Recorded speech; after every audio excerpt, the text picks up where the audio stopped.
जय हिंद साथियों। स्वागत है आपका हमारे YouTube channel Path to Excel में। साथियों, आज हम लोग न्यूक्लियर फिजिक्स से रिलेटेड अपने प्रीवियस ईयर क्वेश्चंस को अटेम्प्ट करेंगे। हमने अपने चैप्टर में न्यूक्लियर फ्यूजन के बारे में देखा था, न्यूक्लियर फिजन के बारे में देखा था, उनके एप्लीकेशंस जैसे एटॉमिक बॉम्ब और हाइड्रोजन बॉम्ब के बारे में देखा था। फिर हमने न्यूक्लियर फिजन का एप्लीकेशन देखा था न्यूक्लियर रिएक्टर्स में। न्यूक्लियर रिएक्टर्स में कूलेंट्स कहाँ यूज़ होते हैं, मॉडरेटर्स कहाँ पे यूज़ होते हैं, क्या क्या एलिमेंट यूज़ होते हैं कूलेंट्स और मॉडरेटर्स में। इन सारी बातों को हमने देखा था, पढ़ा था, एनालाइज किया था। तो उन्हीं बातों को, उन्हीं कॉन्सेप्ट की टेस्टिंग का टाइम आ गया है। अब हम लोग उन कॉन्सेप्ट को टेस्ट करेंगे, किस पे? प्रीवियस ईयर क्वेश्चंस के बेसिस पे। तो ज़्यादा देर ना करते हुए हम लोग देखते हैं अपने न्यूक्लियर फिजिक्स के प्रीवियस ईयर क्वेश्चंस। पहला क्वेश्चन देखते हैं, यूपीपी से 2001-2003 में पूछा गया है, साथ ही साथ यूपी एलडीए यूडीए में भी पूछा गया है। ठीक है, तो कहीं ना कहीं ये और भी पूछा जाएगा। तो इसमें एक तरफ डिस्कवरी दी हुई है और एक तरफ उनके डिस्कवरर दिए गए हैं। तो आपको बताना है इनमें से कौन से डिस्कवरर कौन सी डिस्कवरी किए हैं। सिंपल सा क्वेश्चन है, मैच द फॉलोइंग करना है। ठीक है, मैच द फॉलोइंग करना है। कौन कौन से एलिमेंट्स दिए हुए हैं? तो ए दिया हुआ है डिस्कवरी ऑफ मेजॉन। ठीक है, डिस्कवरी ऑफ मेजॉन।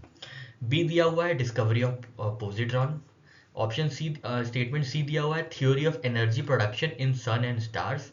और ऑप्शन डी दिया हुआ है synthesis of transuranic elements. इसमें से आपसे पूछा है कौन सा करेक्टली मैच नहीं है। ठीक है, which is not correctly matched. ठीक है, तो अब ऐसे क्वेश्चन क्या है, ऐसे क्वेश्चन थोड़े से टिपिकल माने जाते हैं, क्योंकि जनरली हम लोग को मीजॉन और पॉजिट्रॉन के बारे में नहीं बताया जाता है। ठीक है, और ना ही theory of energy production in sun and stars के बारे में बताया जाता है। तो यहाँ पे हमारा क्या होना चाहिए अप्रोच, कि जो इन्फॉर्मेशन हमें मिल रही है हम उसी को याद कर लें अच्छे से, ताकि इससे रिलेटेड ही क्वेश्चन आएगा, इसी के इर्द गिर्द घूमता हुआ क्वेश्चन आएगा। तो जब ऐसा ही क्वेश्चन आए तब हमसे गलत ना हो। ठीक है, तो यहाँ पे देख लेते हैं क्या क्या इन्फॉर्मेशन दी हुई है।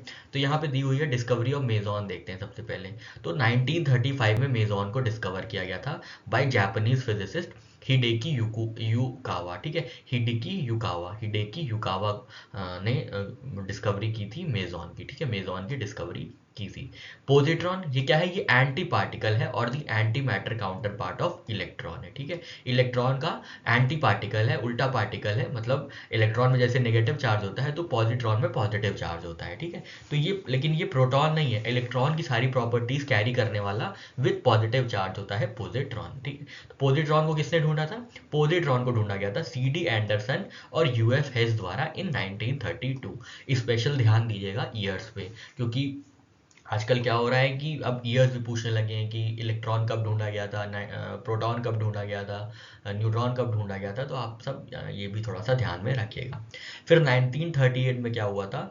Hence Albert Bethe which describe the nuclear reaction that power the sun and other stars. ठीक है, तो इन्होंने हैंस अल्बर्ट बेथ ने क्या किया था? इन्होंने ऐसे न्यूक्लियर रिएक्शन के बारे में बताया था जिससे सन और अदर स्टार जो होते हैं वो पावर्ड अप होते हैं। ठीक है, फिर नेक्स्ट जो हमारा डी ऑप्शन था उसमें ट्रांस यूरेनिक एलिमेंट्स की बात की गई थी। तो इसमें क्या था? इसमें कौन सा नाम आता है? इसमें ग्लेन टी सीबॉर्ग का नाम आता है, which who played an important role instead of Enrico Fermi. ठीक है, एनरिको फर्मी ने क्या किया था? बहुत इंपॉर्टेंट है, आप हमको बताइए कमेंट सेक्शन में। ठीक है, the fact is that he attempted to prepare a transuranic element in 1934 in Rome but fail to do so. ठीक है, तो हम यहाँ पे क्या करेक्टली मैच नहीं है? यहाँ पे synthesis of transuranic elements सही मैच नहीं है, क्योंकि ये जो synthesis of transuranic elements का अटेम्प्ट था ये किसने किया था? ग्लेन टी सीबॉर्ग ने। ठीक है, ग्लेन टी सीबॉर्ग ने। ठीक है, बाकी डिस्कवरी ऑफ मेजॉन की थी हिडेकी युकावा ने।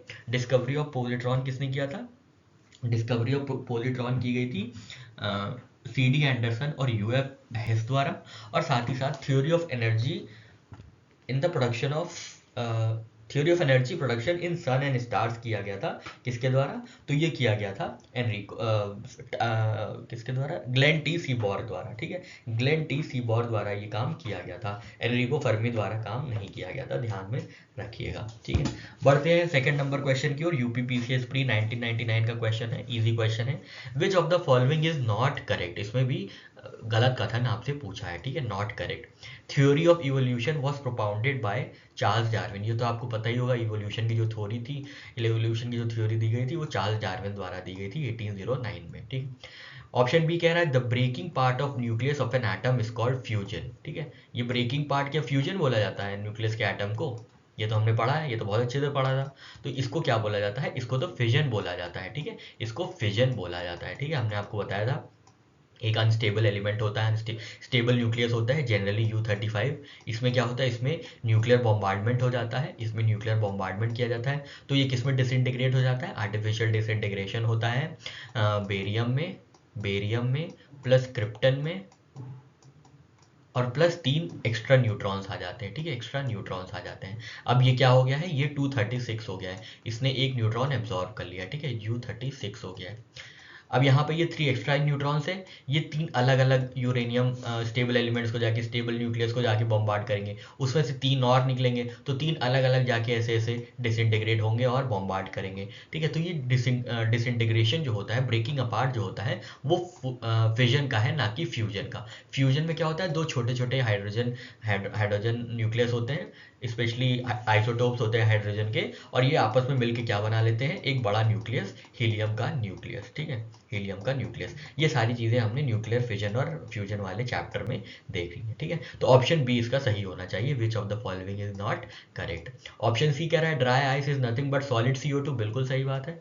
Telephone was invented by Graham Bell, बिल्कुल सही बात है। तो हमारा ऑप्शन बी जो है वो बिल्कुल गलत है, ठीक है, क्योंकि एटम जिसमें स्प्लिट होते हैं वो न्यूक्लियर फिजन होता है, एटम जिसमें फ्यूज होते हैं वो न्यूक्लियर फ्यूजन होता है।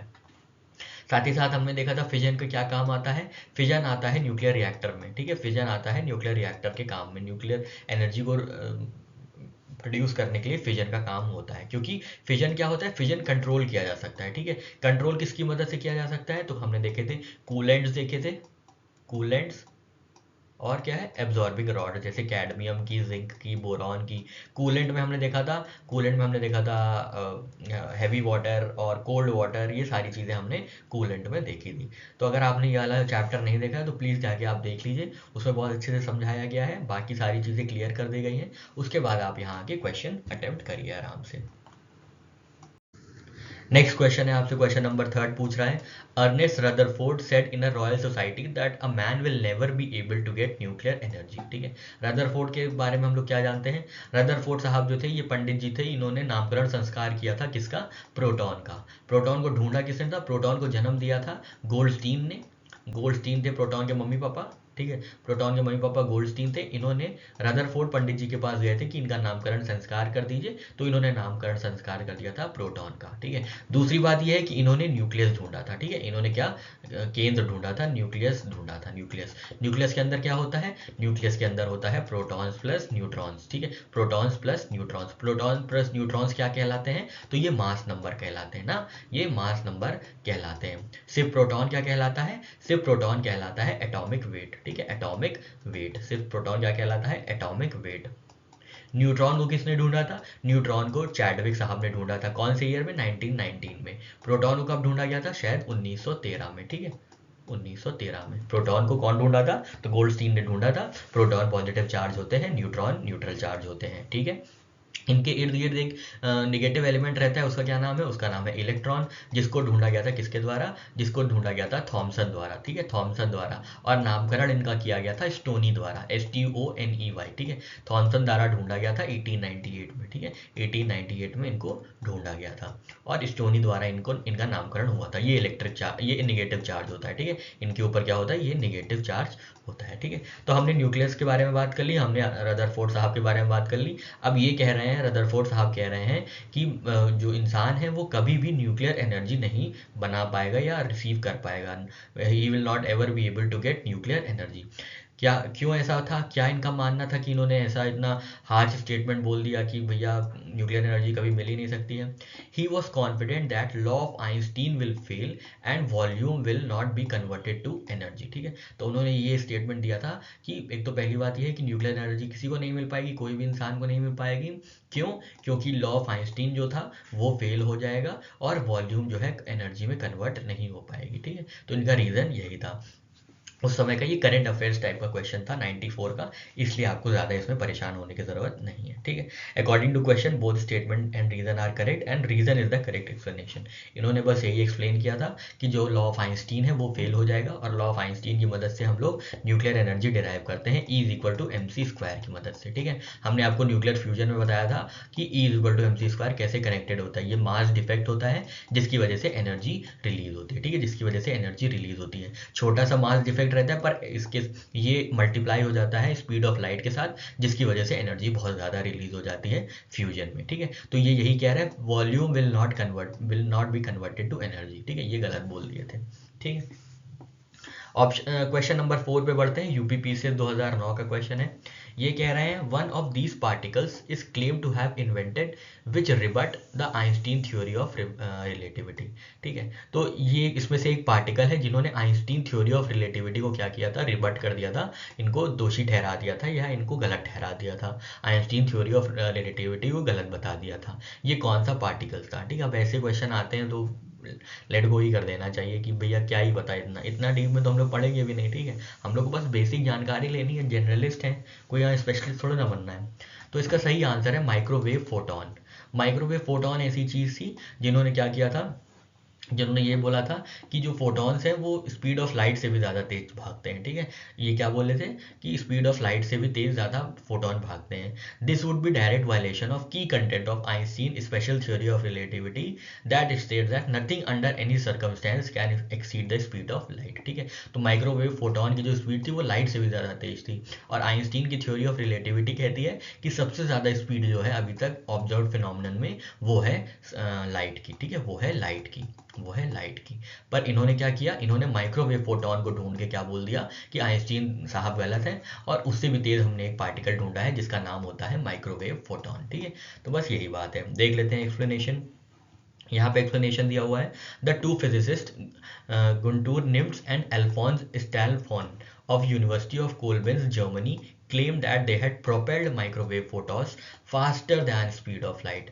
This would be the direct violation of key content of Einstein's special theory of relativity that states that nothing under any circumstance can exceed the speed of light. तो microwave photon की जो speed हो गई थी वो इस light से ज़्यादा हो गई थी, ठीक है। तो ये भी उस समय का करंट अफेयर्स टाइप का क्वेश्चन था, ठीक है। फिर बढ़ते हैं क्वेश्चन नंबर 5 की तरफ। 5 क्या बोल रहा है आपसे, यूपीपीसीएस 97 का क्वेश्चन है। साइक्लोट्रॉन्स आर यूज टू एक्सेलरेट। तो साइक्लोट्रॉन्स क्या होते हैं, एक मशीन होते हैं जो कि मेडिकल डिवाइसेस में यूज होते हैं और भी इंजीनियरिंग पर्पसेज में यूज होते हैं। तो ये क्या करते हैं, ये साइक्लोट्रॉन्स जो है ये प्रोटॉन्स को एक्सेलरेट कर देते हैं, ठीक है, प्रोटॉन्स को एक्सेलरेट कर देते हैं। Cyclotron is a machine used to accelerate charged particles such as alpha particles, deuterons, protons, etc. ठीक है। तो ये प्रोटॉन्स को, ड्यूट्रॉन्स को, अल्फा पार्टिकल्स को, ये सारी चीज़ों को क्या करते हैं, एक्सेलरेट कर देते हैं, ठीक है, to a very high speed. तो बस इतना याद रखिएगा, साइक्लोट्रॉन्स क्या होते हैं, ये एक्सेलरेट करते हैं अल्फा पार्टिकल्स को, ड्यूट्रॉन्स को, प्रोटॉन्स एक्सेट्रा को, ठीक है। नेक्स्ट क्वेश्चन है, आपसे पूछ रहा है क्वेश्चन नंबर 6 IAS 95 का क्वेश्चन है। Which of the following can be used to confirm whether drinking water contains a gamma emitting isotope और नॉट, ठीक है। तो इसका भैया आंसर देख लीजिए, सिंटिलेशन काउंटर, ठीक है। सिंटिलेशन काउंटर एक इंस्ट्रूमेंट होता है जो कि यूज किया जाता है for detecting and measuring ionising radiation by using excitation effect of incident radiation और a scintillator material and detecting the resultant light pulses, ठीक है। तो बस आप ये याद रख लीजिएगा कि एक एलिमेंट होता है, क्या होता है एक एक डिवाइस होता है जिसका नाम होता है सिंटिलेशन काउंटर, ठीक है। सिंटिलेशन काउंटर क्या करता है, ये चेक करता है कि गामा एमिटिंग आइसोटोप्स हैं कि नहीं किसी भी ड्रिंकिंग वाटर में, ठीक है। तो बस सिंटिलेशन काउंटर याद रखिएगा कि क्या होता है, ताकि अगर आपसे आगे पूछा जाता है तो आप आराम से बता पाइए, ठीक है। देखते हैं डी ऑप्शन, देख लेते हैं डी ऑप्शन क्या होता है। स्पेक्ट्रोफोटोमीटर। स्पेक्ट्रोफोटोमीटर मतलब तीन चीज़ें हैं इसमें। स्पेक्ट्रो मतलब स्पेक्ट्रम, फोटो मतलब या तो फोटोग्राफी या तो फोटॉन्स, और मीटर मतलब वो मेजर करने वाला। तो फोटॉन्स हो सकता है लाइट से संबंधित हो, स्पेक्ट्रो होता है स्पेक्ट्रम से। तो स्पेक्ट्रोमीटर क्या होता है, ये इंस्ट्रूमेंट होता है जो कि मेजर करता है कि कोई भी सैंपल जो है वो कितनी लाइट एब्जॉर्ब कर रहा है, ठीक है। तो कितनी लाइट एब्जॉर्ब हो रही है, लाइट एब्जॉर्प्शन की जो रेट है वो मेजर किया जाता है स्पेक्ट्रोफोटोमीटर से, ठीक है। लाइट एब्जॉर्प्शन की रेट मेजर की जाती है स्पेक्ट्रोफोटोमीटर से। माइक्रोस्कोप से क्या किया जाता है, छोटी छोटी चीज़ें, बहुत जो माइन्यूट चीज़ें होती हैं वो देखी जाती हैं। लेड प्लेट के तो कई यूज़ है, ठीक है। बढ़ते हैं आगे, क्वेश्चन नंबर 7 देखते हैं। 42nd बीपीएससी 97 में और आरएएस में पूछा गया है 93 में। आपसे बोल रहा है energy of sun is release due to, ये तो हमने बहुत आराम से देखा था। एनर्जी ऑफ सन क्यों रिलीज होती है? फ्यूजन की वजह से, ठीक है, फ्यूजन की वजह से। सन के अंदर ढेर सारे छोटे छोटे हाइड्रोजन एलिमेंट्स होते हैं, आइसोटोप्स होते हैं हाइड्रोजन के, जो आपस में मिलके क्या हो जाते हैं, जो आपस में मिलके हो जाते हैं हीलियम के 4, 2 न्यूट्रॉन 2 प्रोटॉन मिलके हीलियम के, क्या हीलियम का हैवी न्यूक्लियस हो जाता है, सॉरी H, हीलियम का हैवी न्यूक्लियस हो जाता है पर लार्ज अमाउंट ऑफ एनर्जी, ठीक है, प्लस एक न्यूट्रॉन रिलीज होता है, ठीक है, बहुत large amount of energy release होती है, ठीक है। तो अब आप ये हमको बताइए, हमने आपको चैप्टर में ये 2 आइसोटोप्स के बारे में बताया था, तो ये 2 आइसोटोप्स हाइड्रोजन के कौन है जो कि इन्वॉल्व होते हैं न्यूक्लियर फ्यूजन में सन के अंदर या किसी भी स्टार के अंदर, ठीक है, तो आपको ये बताना है। फिजन देख लिया था, ऑक्सीडेशन रिएक्शन, रिडक्शन रिएक्शन यहाँ पे मतलब नहीं है अभी। तो sun produces energy by nuclear fusion in its core. Since there is huge amount of hydrogen in the core, these atoms stick together and fuse into helium atom. This energy is then radiated out from the core and moves across the solar system. This is the main source of energy for sun and stars. Besides that, gravitational contraction in stars is also the source of their energy, ठीक है। साथ ही साथ हमने fusion किस चीज़ पे dependent है ये बताया था। फ्यूजन डिपेंडेंट है, बहुत हाई टेम्परेचर होना चाहिए और बहुत हाई डेंसिटी होनी चाहिए, तभी फ्यूजन रिएक्शन क्या होते हैं, नहीं तो फ्यूजन रिएक्शन नहीं होंगे। ये सारी बातें हमने अपने चैप्टर में कर रखी हैं।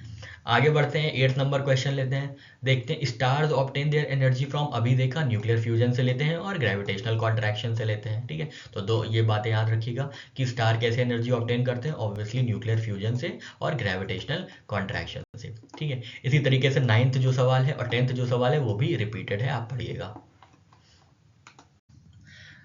क्वेश्चन नंबर 11 है source of energy from the sun, अभी देखा था न्यूक्लियर फ्यूजन है। 12th नंबर क्वेश्चन पे आते हैं, IAS प्री 2001 का क्वेश्चन है। ये बोल रहा है in nuclear reactor self sustain change reaction is possible. ये हमने आपको न्यूक्लियर रिएक्टर का पूरा मेथड समझाया था, पूरी वर्किंग समझाई थी, कैसे क्या चीज़ें होती हैं, कैसे न्यूक्लियर रॉड्स यूज़ की जाती हैं, कैडमियम की रॉड्स यूज़ की जाती हैं, कूलेंट यूज़ किया जाता है, एनर्जी को एब्जॉर्ब किया जाता है, जो एक्स्ट्रा इलेक्ट्रॉन्स होते हैं उनको, एक्स्ट्रा न्यूट्रॉन्स होते हैं उनको क्यों एब्जॉर्ब किया जाता है, ठीक है। तो ये सारी चीज़ें हमने देखी थी। देखते हैं यहाँ पे कैसा हमारा कॉन्सेप्ट था, हमारा कॉन्सेप्ट का टेस्टिंग टाइम आ गया है, देखते हैं कैसा कॉन्सेप्ट हमने आपको पढ़ाया है। तो ये कह रहा है more neutrons are released in each of the fission reactions, ये तो आपको पता होगा, हमने आपको बताया था। सबसे पहले यूरेनियम 235 होती है, एक न्यूट्रॉन बॉम्बार्ड किया जाता है इन पे, तो जब ये आर्टिफिशियल डिसइंटीग्रेशन होता है तो ये 3 न्यूट्रॉन अलग से निकाल देते हैं, ठीक है, 3 न्यूट्रॉन और निकाल देते हैं। अब 3 न्यूट्रॉन ये निकले हैं 3, 1 2 3, अब ये 3 क्या करेंगे, ये जाके यूरेनियम 235 को डिस्टर्ब करेंगे, और जो यूरेनियम 235 है या प्लूटोनियम 239 है उनको डिस्टर्ब करेंगे, तो वो और 3 निकालेंगे, ठीक है। ये एक 3 यहाँ से निकले, एक 3 यहाँ से निकले और एक 3 न्यूट्रॉन्स यहाँ से निकले, फिर ये जो एक निकला है यहाँ से, फिर ये 3 न्यूट्रॉन्स निकालेगा एक्स्ट्रा, ये वाला एक्स्ट्रा 3 न्यूट्रॉन्स निकालेगा। तो हम देखते हैं कि ये क्या है, more neutrons are released in each of the fission reactions, ठीक है, बहुत ढेर सारे सेल्फ सस्टेन्ड रिएक्शंस हो जाते हैं, इसी को सेल्फ सस्टेन्ड चेन रिएक्शन कहते हैं। क्या, क्यों? क्योंकि एक न्यूट्रॉन बॉम्बार्ड करने पर फिर ढेर सारे न्यूट्रॉन्स आगे चल के एमिट होने लगते हैं आर्टिफिशियल डिसइंटीग्रेशन में, न्यूक्लियर फिजन के प्रोसेस में, ठीक है। ऑप्शन बी कह रहा है the neutrons immediately take part in the fission process. ऐसा होता है क्या? ऐसा तो नहीं होता है, न्यूट्रॉन्स इमीडिएटली कहाँ पार्ट करते हैं, पार्ट लेने लग जाते हैं। पहले U35 होता है, इस पर बॉम्बार्डमेंट किया जाता है, ठीक है, इस पर बॉम्बार्डमेंट किया जाता है, ये एब्जॉर्ब हो जाता है, ये यूरेनियम 236 हो जाता है। फिर क्या होता है, फिर ये अनस्टेबल न्यूक्लियस हो गए हैं, अब 236 अनस्टेबल न्यूक्लियस हो गया है, तो अब इसको डिसइंटीग्रेट होना पड़ेगा छोटे छोटे न्यूक्लियस में स्टेबिलिटी के लिए। तो ये बेरियम और क्रिप्टॉन में क्या होते हैं, टूट जाते हैं। प्लस क्या होता है, plus 3 neutrons energy, plus 3 neutrons extra आ जाते हैं, अब जाके एनर्जी रिलीज होती है। फिर 3 न्यूट्रॉन्स क्या करते हैं, ये जाते हैं अलग, जो यूरेनियम्स और ढेर सारी यूरेनियम्स 235 है उनको डिस्टर्ब करते हैं, उनको अनस्टेबल करते हैं। तो ये डायरेक्टली इमीडिएटली टेक पार्ट नहीं करते हैं, जब ये डिसइंटीग्रेशन हो जाता है तब ये क्या करते हैं, तब ये काम में आते हैं, ठीक है। तो ऑप्शन 2 तो गलत हो गया।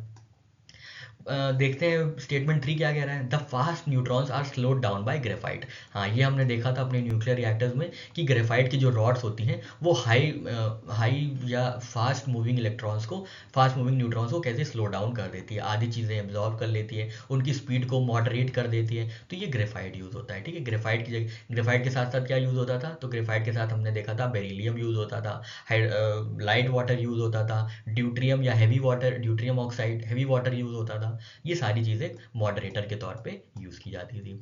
तो स्टेटमेंट 1 सही था और स्टेटमेंट 3 सही है। स्टेटमेंट 4 पे आते हैं।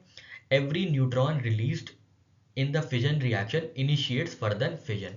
एवरी न्यूट्रॉन नहीं होता, ठीक है, एवरी न्यूट्रॉन नहीं होता, ठीक है, कुछ कुछ न्यूट्रॉन एस्केप कर जाते हैं, ठीक है, कुछ कुछ न्यूट्रॉन क्या करते हैं, एस्केप कर जाते हैं, तो सारे के सारे न्यूट्रॉन नहीं पार्ट करते हैं, ठीक है, तो चौथा भी गलत हो गया। तो यहाँ पे हमारा ऑप्शन होगा ऑप्शन स्टेटमेंट 1 सही है और स्टेटमेंट 3 सही है, ठीक है, स्टेटमेंट 1 और 3 सही है, 2 और 4 गलत हैं, 2 गलत हैं, 2 गलत हैं और 2 गलत है, तो हमारा ऑप्शन बी सही होगा, ऑप्शन बी, हाँ ठीक है, ऑप्शन बी सही है। ठीक है, तो हमने आपको बता दिया है पूरी प्रोसेस कैसे न्यूक्लियर फिजन पार्ट लेता है। एक बार यहाँ पे पढ़ लेते हैं क्या एक्सप्लेनेशन दिया है और फिर पढ़ के आगे बढ़ेंगे। तो न्यूक्लियर रिएक्शन के बारे में क्या कह रहे हैं, nuclear reactor formerly known as atomic pile uses uranium 235 और plutonium 239 as fuel.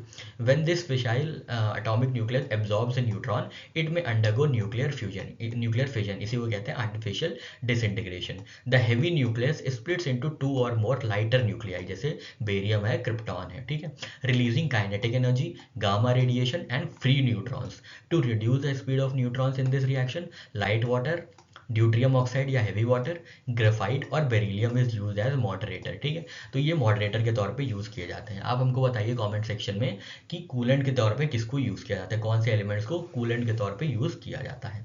This whole process is called self sustained chain reaction, क्योंकि एक न्यूट्रॉन बॉम्बार्डमेंट के बाद जो 3 एक्स्ट्रा न्यूट्रॉन्स आते हैं, बाय प्रोडक्ट रिलीज होते हैं, वो क्या करते हैं, वो इनिशिएट कर देते हैं रिएक्शंस को और फिर सेल्फ सस्टेन्ड हो जाते हैं। ठीक है, 3 से निकले फिर और 3 से निकले 9, 9 से निकले 27, 27 से निकले 81, 81 से निकले 243, तो ऐसे निकल के वो सेल्फ सस्टेन्ड हो जाते हैं। ठीक है, बढ़ते हैं 13 नंबर क्वेश्चन की ओर। यूपीपीसीएस 92 का क्वेश्चन है, ये आपसे पूछ रहा है व्हाट इज न्यूक्लियर रिएक्टर। ठीक है, न्यूक्लियर रिएक्टर क्या है, place where atomic bomb is built, नहीं भाई। हेवी वाटर पॉन्ड, ना ना। एमिटर ऑफ U38 यूरेनियम 38, नहीं।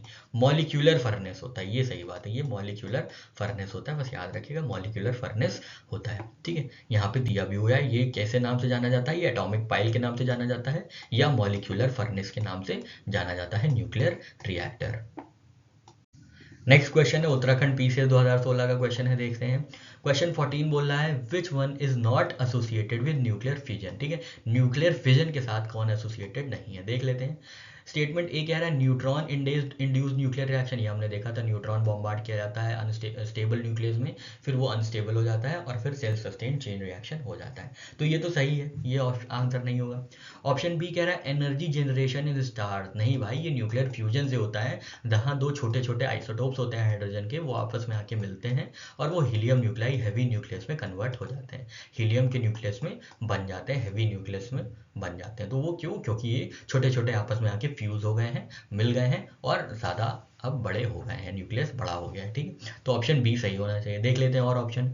ऑप्शन सी कह रहा है source of energy in nuclear reactor that produces electricity, source of energy in nuclear reactor that, हाँ तो न्यूक्लियर फिजन यूज होता है न्यूक्लियर रिएक्टर में एनर्जी के लिए, ये भी सही है।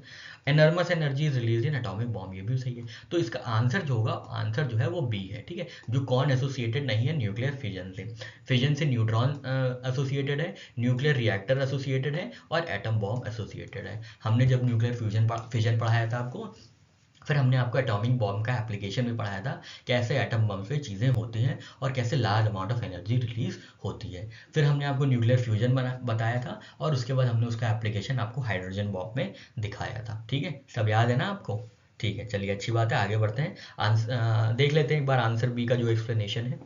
ये कह रहे हैं कि nuclear fission is a type of reaction in which heavy atomic nuclei splits into fragments of roughly equal mass releasing huge amount of energy. In contrast nuclear fission occurs when 2 और more smaller atoms fuse together to form a heavier atom releasing large amount of energy.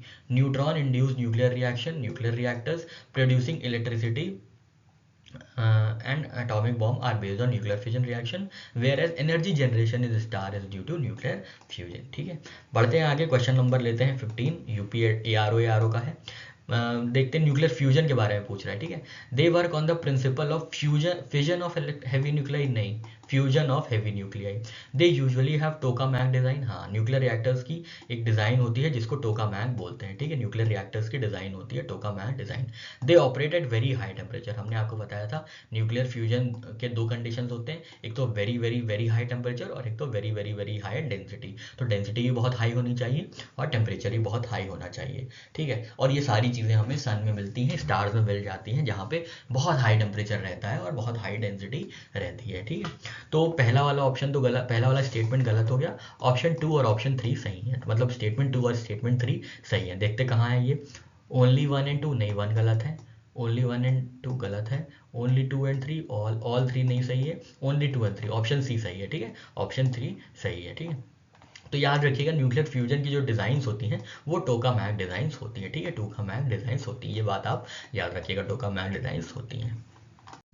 Next question है, देखते हैं 16 number question. The difference between nuclear reactor and atomic bomb is, ठीक है। बहुत अच्छा question है, IAS 95 और UPPCS ने फिर रिपीट पूछ लिया है 99 में, ठीक।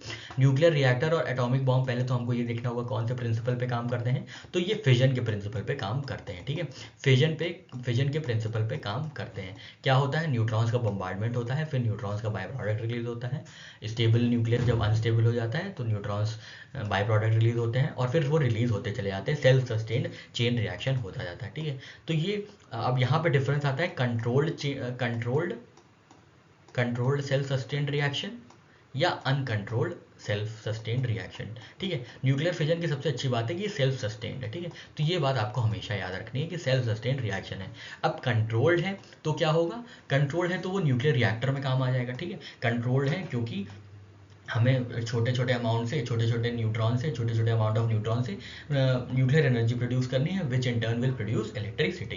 तो हमें इलेक्ट्रिसिटी प्रोड्यूस करनी है, ठीक है। तो हमें कम न्यूट्रॉन्स की ज़रूरत होगी, हमें अनकंट्रोल्ड न्यूट्रॉन्स नहीं चाहिए, ठीक है। अगर अनकंट्रोल्ड न्यूट्रॉन्स हो जाएंगे तो न्यूक्लियर रिएक्टर जो है वो हजार्डस हो जाएगा और कुछ ऐसे एक्टिविटीज़ हो सकते हैं जिससे ह्यूमन इन्वायरमेंट और ह्यूमन लाइफ इम्पैक्ट हो जाए। तो ये जो ह्यूमन न्यूक्लियर रिएक्टर होता है, न्यूक्लियर रिएक्टर जो होता है वो क्या होता है, वो सस्टेन्ड चेन रिएक्शन होता है, ठीक है। Sustained and controlled chain reaction होता है। पर एटॉमिक बॉम्ब में हमें कोई कंट्रोल नहीं चाहिए होता है, जितना ज़्यादा एक्सप्लोजन हो उतना सही है। एटॉमिक बॉम्ब की अगर दृष्टि से देखें तो मतलब मानवता की दृष्टि से तो गड़बड़ी है, पर अगर हम प्रिंसिपल की दृष्टि से देखें न्यूक्लियर फिजन के तो अच्छा ही है कि मतलब अनकंट्रोल्ड होते हैं। तो अनकंट्रोल्ड मतलब क्या होता है, मतलब अनकंट्रोल्ड बिना कोई भी जो एक्स्ट्रा न्यूट्रॉन्स है उनको एब्जॉर्ब किए। कंट्रोल कैसे किया जाता है, जो न्यूक्लियर रिएक्टर में जो एलिमेंट्स यूज होते हैं वो एब्जॉर्बेंट्स का काम करते हैं, जो जैसे कैडमियम की रॉड हो गई, बेरियम की रॉड हो गई, ये सब क्या करते हैं, एक्स्ट्रा न्यूट्रॉन्स को एब्जॉर्ब कर लेते हैं, उनको आगे फिर रिएक्ट नहीं होने देते हैं। तो इससे क्या होता है, इससे सस्टेन्ड रिएक्शन तो होता है पर कंट्रोल्ड रिएक्शन होता है। न्यूट्रॉन्स अपने ऊपर जो कैरी करते हैं एनर्जी, वो क्या होता है, वो नहीं यूज हो पाती है। पर एटॉम बम में ऐसा नहीं है, जितने भी न्यूट्रॉन्स हैं सब यूज हुए जा रहे हैं एनर्जी प्रोड्यूस करने में, कोई भी एक्स्ट्रा न्यूट्रॉन जो है एब्जॉर्ब नहीं हो रहा है, ठीक है। तो कोई भी एब्जॉर्ब नहीं हो रहा है मतलब अनकंट्रोल्ड है। तो यही डिफरेंस होता है न्यूक्लियर रिएक्टर और एटॉमिक बॉम्ब के डिफरेंस में, प्रिंसिपल में, वर्किंग में। देख लेते हैं इनके स्टेटमेंट्स क्या क्या हैं। तो ये बोल रहे हैं 16 का ए स्टेटमेंट कह रहा है there is no chain reaction in nuclear reactor. गलत है, चेन रिएक्शन तो सबसे पहली ही चीज़ हो जाती है। ऑप्शन बी कह रहा है the chain reaction in nuclear reactor is controlled. ये बिल्कुल सही बात है, ये कंट्रोल्ड है, बिल्कुल सही बात है। ऑप्शन सी देख लेते हैं, the chain reaction in nuclear reactor is not controlled. नहीं कंट्रोल होगा तो बहुत त्रासदी हो जाएगी, ठीक है। ऑप्शन डी कह रहा है atom bomb is use on nuclear fusion. नहीं, हाइड्रोजन बॉम्ब यूज होता है न्यूक्लियर फ्यूजन में।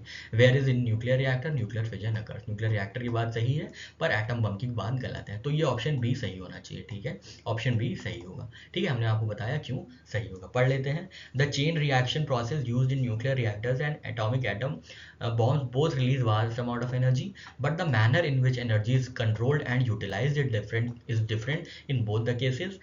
In nuclear reactors, the reaction is moderated and controlled for peaceful purpose, while in nuclear bombs, the reaction is uncontrolled. ठीक है, तो nuclear reactors में कैसे control किया जाता है, बाय एब्जॉर्बिंग एक्स्ट्रा न्यूट्रॉन्स। ये कौन एब्जॉर्ब करता है, तो ये कैडमियम की रॉड्स होती हैं, बेरियम की रॉड्स होती हैं, जिंक की रॉड्स होती हैं। ये सारी चीज़ें क्या करती हैं, ये सर एब्जॉर्बेंट्स का काम करती हैं। ये सारी बातें हम लोग ने न्यूक्लियर रिएक्टर जब हम लोग पढ़ रहे थे तो ये सारी बातें की थी।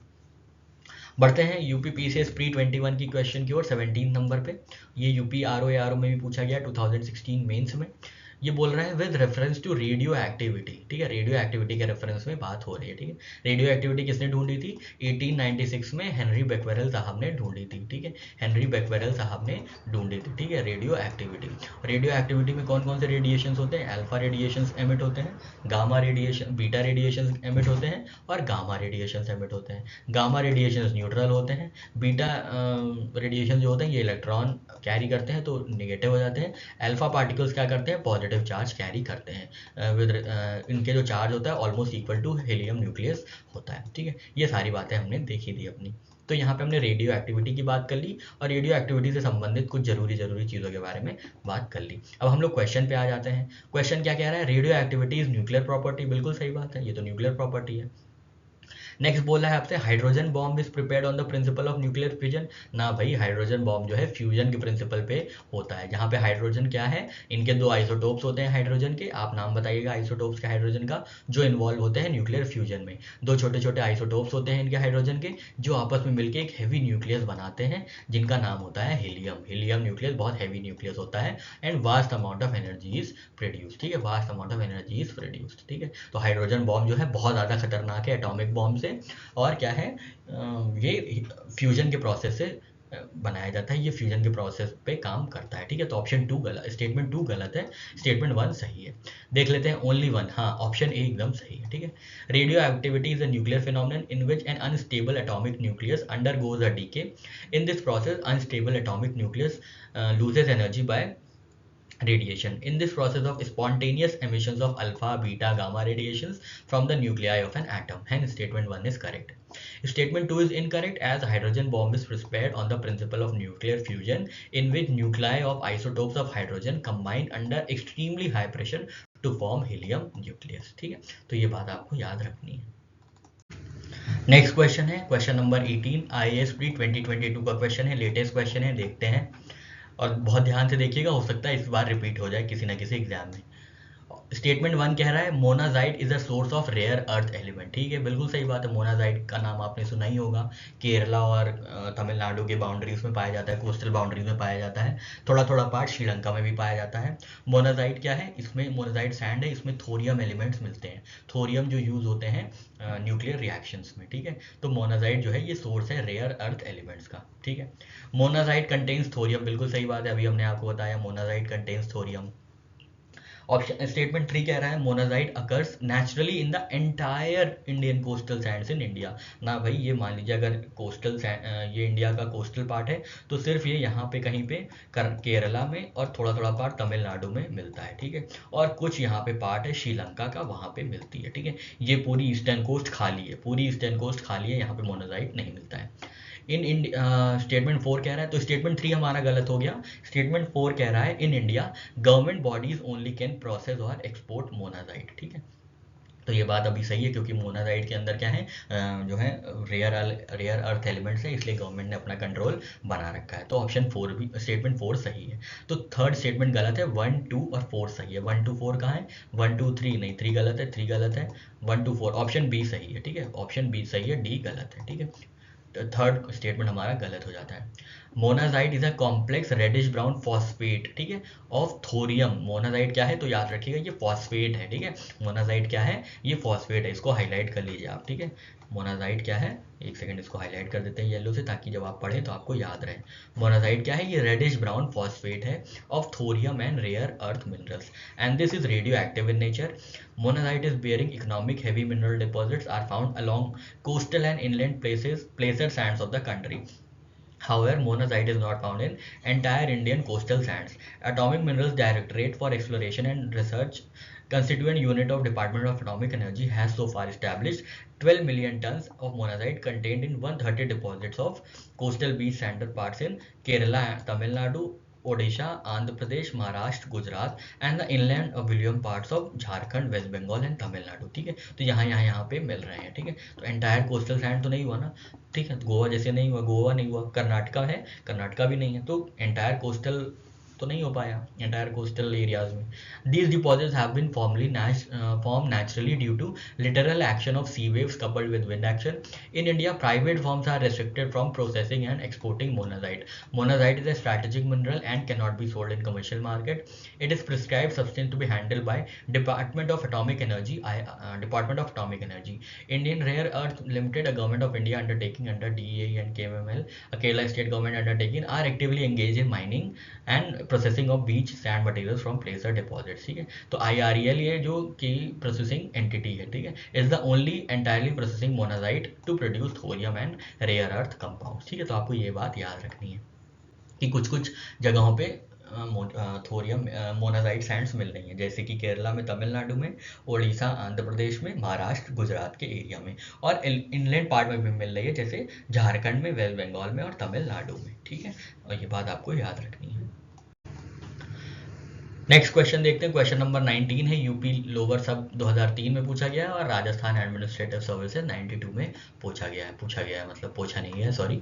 19 क्वेश्चन बोल रहा है, the important nuclear fuel available in India in abundances. तो ये कौन सा है, अभी हमने देखा ये थोरियम है ना, हमारे पास यूरेनियम है ना, इरिडियम है ना, प्लूटोनियम है, हमारे पास क्या है, थोरियम है। थोरियम भी कहाँ है, मोनाजाइट सैंड्स में है। मोनाजाइट सैंड्स कहाँ कहाँ मिलती हैं, तो ये मिल जाती हैं हमें केरला में, तमिलनाडु में, गुजरात में, महाराष्ट्र में, कुछ इनलैंड जगहों पे झारखंड में और वेस्ट बंगाल में। ठीक है, ये यहाँ पे हमें मोनाजाइट सैंड्स मिलती हैं जिनके अंदर बहुत ही अधिक मात्रा में अबंडेंस में थोरियम है। ठीक है, इसीलिए जो होमी भाभा साहब थे, फादर ऑफ न्यूक्लियर एनर्जी जो थे, उन्होंने क्या ऐसा एक डिज़ाइन किया था, ऐसा न्यूक्लियर एनर्जी का प्रोसेस डिज़ाइन किया था जिसमें एंड स्टेट में क्या होगा, थोरियम ढेर सारी यूज़ होगी। क्यों, क्योंकि उनको पता चल गया था कि थोरियम बहुत ढेर सारी अबंडेंस की मात्रा में उपलब्ध है इंडिया में, तो उन्होंने ऐसे न्यूक्लियर फेजेस को डिज़ाइन किया था, ऐसी न्यूक्लियर रिएक्शंस को डिज़ाइन किया था इंडिया के लिए कि पहले में यूरेनियम यूज़ करें, दूसरे में प्लूटोनियम यूज़ करें, और फिर एंड जो थर्ड फेज था हमारी न्यूक्लियर एनर्जी का, उसमें ढेर सारा थोरियम यूज़ हो,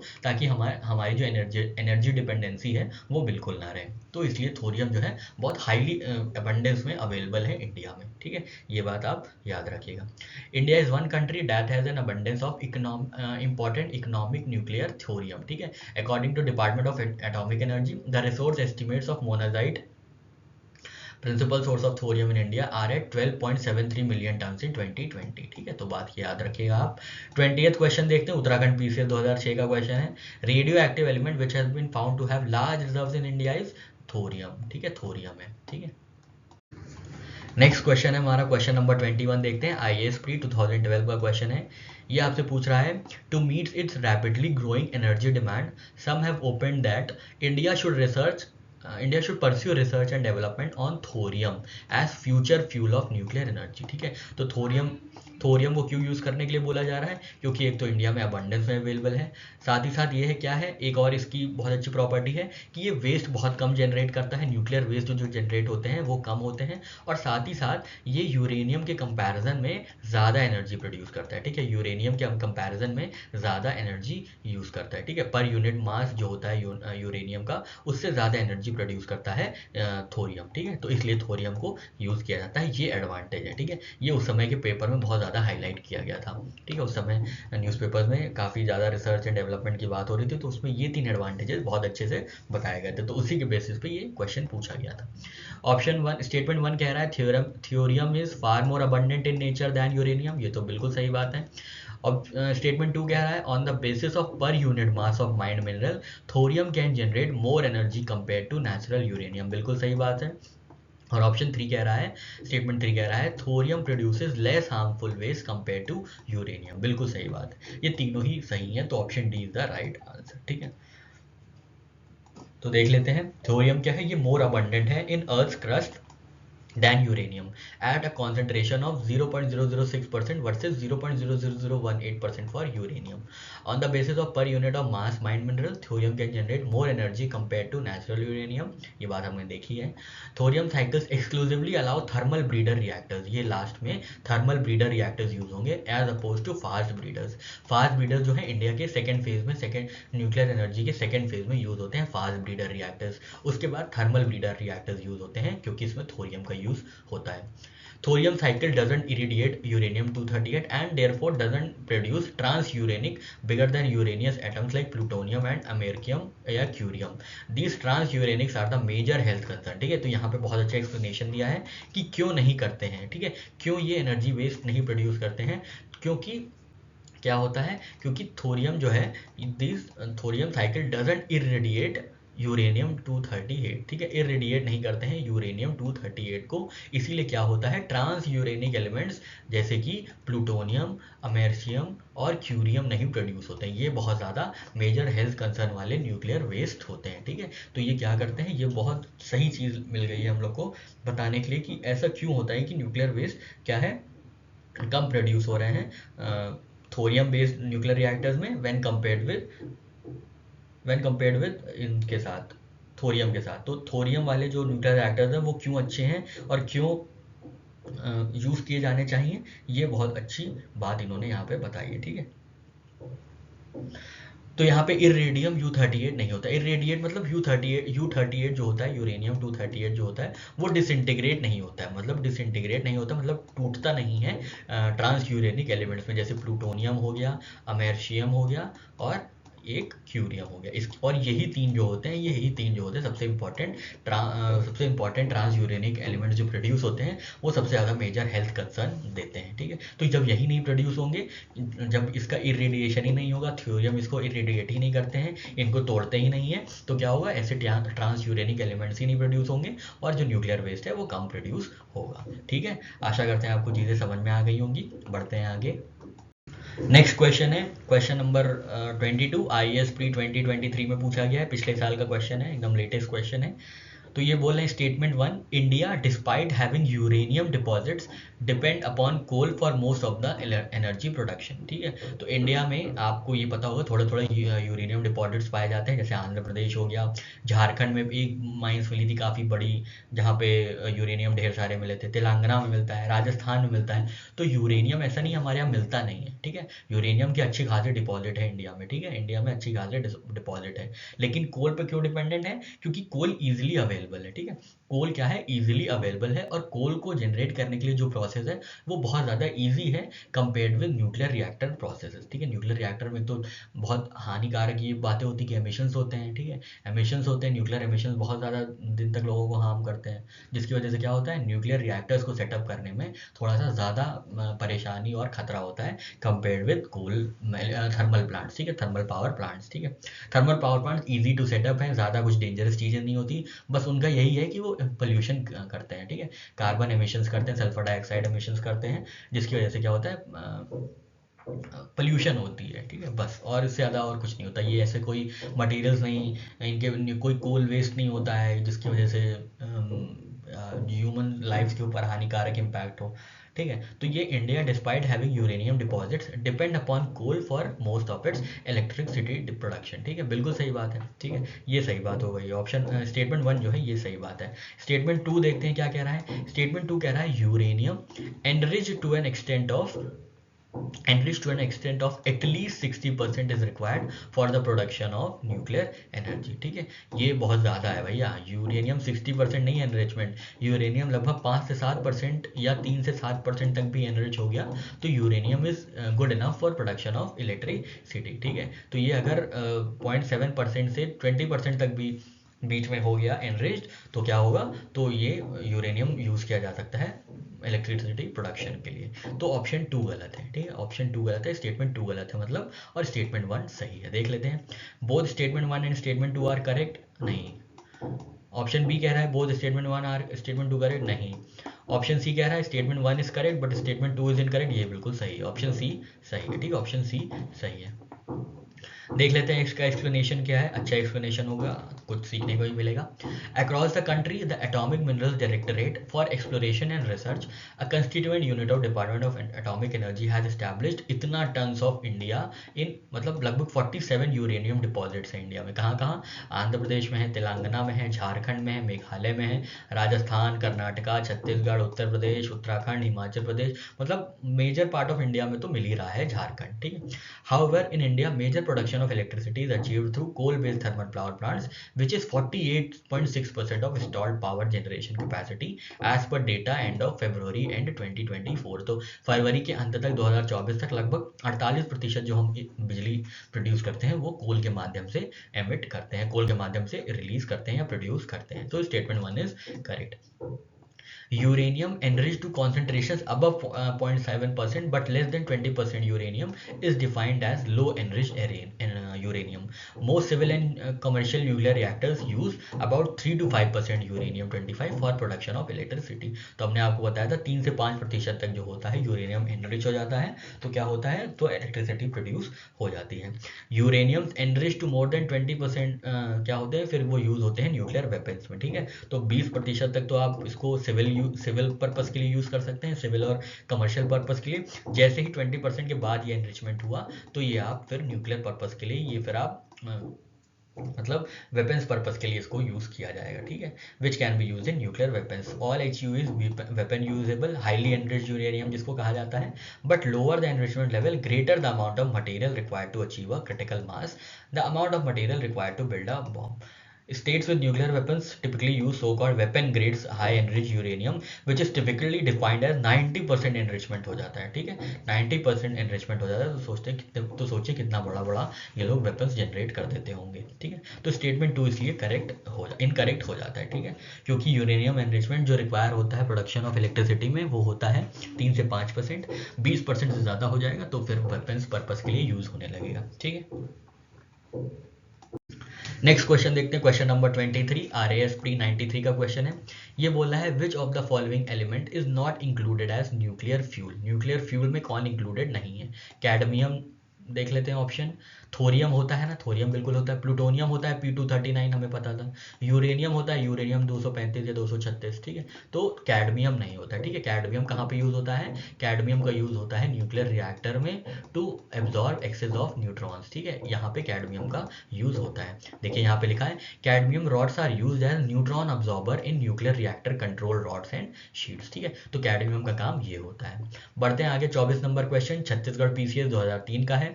identify the mineral not associated with atomic power, ठीक है। एटॉमिक पावर से कौन एसोसिएटेड नहीं है, ठीक है। सबसे पहले देखते हैं मोनाजाइट। मोनाजाइट बिल्कुल यूज होता है, मोनाजाइट के अंदर थोरियम होता है, थोरियम हमारे पे यूज होता है न्यूक्लियर रिएक्टर्स में, ठीक है। तो मोनाजाइट गलत हो गया। थोरियम ये भी गलत हो गया, थोरियम तो अभी हमने देखा था सैंड्स में मिलता है। बेरिलियम बिल्कुल न्यूक्लियर रिएक्टर्स में बेरिलियम यूज होता है, ठीक है। बेरिलियम ऑक्साइड क्या होता है, मॉडरेटर होता है। मॉडरेटर क्या होता है, जो बहुत ज़्यादा जब न्यूट्रॉन बम्बार्डमेंट होता है यूरेनियस पे, स्टेबल न्यूक्लियस पे, तब क्या होता है ये एक्स्ट्रा न्यूट्रॉन एब्जॉर्ब कर लेते हैं, U35 U36 हो जाते हैं। उसके बाद क्या होता है, उसके बाद ये अनस्टेबल होने के कारण बहुत तीन एक्स्ट्रा न्यूट्रॉन्स क्या करते हैं, प्रोड्यूस करने लगते हैं और बहुत हाई स्पीड में ये न्यूट्रॉन्स एमिट होते हैं, ठीक है। तो इन न्यूट्रॉन्स की स्पीड को स्लो डाउन करने के लिए मॉडरेटर यूज होता है। तो मॉडरेटर में ये यूज होता है, बेरिलियम ऑक्साइड यूज होता है, लेड यूज होता है, ड्यूट्रियम ऑक्साइड यूज होता है, ठीक है, लाइट वाटर यूज होता है, ये सारी चीज़ें होती हैं। तो क्रोमियम तो नहीं यूज होता है, क्रोमियम एटॉमिक पावर में नहीं यूज होता है, बेरिलियम होता है। तो ऑप्शन डी हमारा सही आंसर है, ठीक है। ऑप्शन डी हमारा सही आंसर है, ठीक है। क्रोमियम कहाँ कहाँ पे यूज होता है, क्रोमियम स्टील में यूज होता है, जर्मन स्टील के प्रोडक्शन में यूज होता है। ये सब आपने केमिस्ट्री में पढ़ा होगा क्रोमियम का यूज, ठीक है। बढ़ते हैं आगे, क्वेश्चन नंबर 25 लेते हैं। MPPCS 97 का क्वेश्चन है। ये आपसे बोला है which of the following is not a fuel element. Fuel atomic fuel element कौन नहीं है, यूरेनियम है, थोरियम है, रेडियम है, हीलियम नहीं है, ठीक है। हीलियम नहीं है, हीलियम तो बनता है दो आइसोटोप्स के हाइड्रोजन को मिला के फ्यूज होके हीलियम बनता है, ठीक है। तो हीलियम नहीं है। All radioactive elements can be used as nuclear fuel. Helium is an inert gas, it doesn't form compound और react with any other element, ठीक है। हीलियम क्या है, ये क्या इनर्ट गैस है। हीलियम के साथ साथ कौन से इनर्ट गैसेज आती हैं, हीलियम के साथ साथ रेडॉन आती हैं, जेनॉन आती है, क्रिप्टॉन आती हैं, ठीक है। ये सारी जो गैसेज होती हैं वो इनर्ट गैस होती हैं। क्वेश्चन नंबर 26 देखते हैं। UPPCS मेंस 2014 का क्वेश्चन है। आपसे बोल रहा है which one of the following can not be used as nuclear fuel. तो न्यूक्लियर फ्यूल के बारे में हमने देखा था कौन कौन हो सकते हैं, यूरेनियम हो सकता है, थ्योरियम हो सकता है, प्लूटोनियम हो सकता है, बेरिलियम हो सकता है, ग्रेफाइट यूज हो सकता है, ठीक है। ये सारी चीज़ें यूज हो सकती है। देखते हैं यहाँ पे क्या है, यूरेनियम यूज हो सकता है बिल्कुल, थोरियम बिल्कुल यूज होता है, कैल्शियम नहीं यूज होता है, कैल्शियम तो हमारे दांतों में होता है, ठीक है। प्लूटोनियम बिल्कुल यूज होता है, तो कैल्शियम नहीं यूज होता है, ठीक है। कैल्शियम नहीं यूज होता है, ठीक है। The most common fissile nuclear materials are uranium 235 and plutonium 239। Thorium is more abundant in nature than uranium, अभी हमने देखा था। Thorium can be used as nuclear fuel through breeding to uranium 233। Calcium is not used as nuclear fuel, ठीक है, ये easy था। बढ़ते हैं आगे। क्वेश्चन नंबर 37, छत्तीसगढ़ पीसीएस 2014 का प्री का क्वेश्चन, रिपीटेड क्वेश्चन है। कौन सा एटॉमिक फ्यूल नहीं है? तो लेड एटॉमिक फ्यूल नहीं है, ठीक है। यूरेनियम है, प्लूटोनियम है, थोरियम है, लेड नहीं है। बढ़ते हैं 28 नंबर क्वेश्चन पे। 39 बीपीएससी 94 का क्वेश्चन है। ये आपसे कह रहा है the principle of atomic bomb. हमने देखा था एटॉमिक बॉम्ब किस पे बेस्ड है? न्यूक्लियर फ्यूजन पे बेस्ड है, ठीक है, न्यूक्लियर फ्यूजन पे बेस्ड है। Option B is the right answer, ठीक है। अब आपको हम समझाएंगे नहीं, हम कई बार ये फिजन और फ्यूजन का प्रोसेस समझा चुके हैं, तो जहाँ पे कुछ एक्सप्लेनेशन की जरूरत नहीं है वहाँ हम लोग आगे बढ़ जाएंगे, ठीक है, क्योंकि ढेर सारे क्वेश्चन है, वीडियो लंबा हो जाता है, फिर थोड़ा सा हमारी जो रिटेनिंग कैपेसिटी है वो भी कम हो जाती है, ठीक है। तो बढ़ते हैं 29 क्वेश्चन की ओर। एमपीपीसीएस प्री 2014 का क्वेश्चन है। Which of the following is use in the preparation of nuclear bombs. Nuclear bomb में क्या प्रिपरेशन की जाती है? यूरेनियम की प्रिपरेशन की जाती है, यूरेनियम 235 की, ठीक है। यूरेनियम 235, 233 या प्लूटोनियम 239 कुछ भी यूज कर सकते हैं। जिरकोनियम नहीं करते, मॉलिब्डेनम नहीं करते और वेनेडियम नहीं करते हैं, ठीक है। क्वेश्चन नंबर 30 देखते हैं। यूपीपीसीएस प्री 94 का क्वेश्चन है। ये बोल रहा है working principle of atomic bomb in nuclear fission of uranium and working principle of hydrogen bomb, ठीक है। तो एटम बॉम्ब में न्यूक्लियर फ्यूजन में क्या देखा था हमने? न्यूक्लियर फिजन में यूरेनियम में क्या देखा था कि यूरेनियम 235 होते हैं, न्यूट्रल बम्बार्डमेंट किया जाता है, जिसकी वजह से क्या होता है? चेन रिएक्शन हो जाता है, जिसकी वजह से चेन रिएक्शन हो जाता है, सेल्फ सस्टेन चेन रिएक्शन हो जाता है, ठीक है। तो ये देखा था हमने एटॉमिक बॉम्ब में। हाइड्रोजन बॉम्ब में क्या देखा था? हम हाइड्रोजन बॉम्ब में हमने देखा था 2 आइसोटोप्स होते हैं, जो हम आपसे शुरू से पूछ रहे थे। 2 आइसोटोप्स कौन कौन से होते हैं? तो ड्यूट्रियम होते हैं और ट्रीटियम होते हैं, ठीक है। ड्यूट्रियम और ट्रीटियम मिलकर क्या बनते हैं? ये हीलियम का न्यूक्लियस बनते हैं, हीलियम का न्यूक्लियस बनते हैं, पर क्या है? हीलियम का न्यूक्लियस बनते हैं प्लस न्यूट्रॉन्स रिलीज होते हैं, plus vast amount of energy release होती है, ठीक है। तो देख लेते हैं working principle of atom bomb और इनके हाइड्रोजन बॉम्ब के वर्किंग प्रिंसिपल में क्या है? न्यूक्लियर फ्यूजन ऑफ ड्यूट्रियम, ठीक है। Nuclear fusion of thorium, thorium तो नहीं यूज होता है। ऑप्शन सी कह रहा है explosion of bomb involving hydrogen gas, गलत है। Option D explosion involving dynamite and trinitrotoluene, ये भी गलत है, टीएनटी का कहाँ यूज होता है। तो ऑप्शन ए सही है, न्यूक्लियर फ्यूजन ऑफ ड्यूट्रियम, ये हाइड्रोजन बॉम्ब्स के प्रिंसिपल में यूज होता है, न्यूक्लियर फ्यूजन ऑफ ड्यूट्रियम, ठीक है। ये भी सेल्फ सस्टेन्ड हो जाता है, हो सकता है इसीलिए ये बोल रहे हूँ कि एटॉमिक बॉम्ब जो होता है ये भी सेल्फ सस्टेन्ड होता है, और न्यूक्लियर फ्यूजन ऑफ ड्यूट्रियम जो होता है ये भी सेल्फ सस्टेन्ड होता है। तो ऑप्शन एक्सप्लेनेशन देख लेते हैं। Hydrogen bombs' enormous explosive power results from an uncontrolled, self-sustaining chain reaction in which isotopes of hydrogen, deuterium and tritium combine under extremely high temperature and pressure to form helium in a process known as nuclear fusion, ठीक है। ये बात हमने आपको बताई थी। Nuclear fusion के लिए क्या क्या चीज़ें जरूरी है? हाई टेम्परेचर और हाई प्रेशर और हाई डेंसिटी, ठीक है। ये तीनों ही चीज़ कहाँ मिलती हैं? ये तीनों ही चीज़ फ्यूजन में मिलती हैं, ये मतलब ये तीनों ही चीज़ स्टार्स में मिलती हैं और सन में मिलती हैं, जिसकी वजह से फ्यूजन प्रोसेस होता है। नेक्स्ट क्वेश्चन है क्वेश्चन नंबर 31, यूपीपीसीएस प्री 2010 का और बीपीएससी 22 में पूछा गया है। हाइड्रोजन बॉम्ब का प्रिंसिपल अभी हमने देखा था uncontrolled fusion reaction, uncontrolled fusion reaction याद रखिएगा, अनकंट्रोल्ड होता है, ठीक है, तभी हाइड्रोजन बॉम्ब इसलिए यूज किया जाता है। कंट्रोल हो जाएगा तो न्यूक्लियर रिएक्टर के तौर पर यूज किया जाएगा। क्वेश्चन नंबर 32 देखते हैं, यूपीपीसीएस मेंस 2015 का क्वेश्चन है। Hydrogen bomb was developed by, आपके ऑप्शन है एडवर्ड टेलर, ऑप्शन बी है बर्नर बॉन ब्राउन, ऑप्शन सी है जे रॉबर्ट ओपनहाइमर, ऑप्शन डी है सैमुअल कोहेन। तो इसका सही आंसर है एडवर्ड टेलर, ठीक है। एडवर्ड टेलर साहब ने क्या ढूंढा था? हाइड्रोजन बॉम्ब को डेवलप किया था। बताइए ओपनहाइमर ने क्या डेवलप किया था? ये तो आपको पता ही होगा, इतनी ज़्यादा एक मूवी आई है, ठीक है। तो ये आप बताइएगा कि ओपनहाइमर ने क्या डेवलप किया था।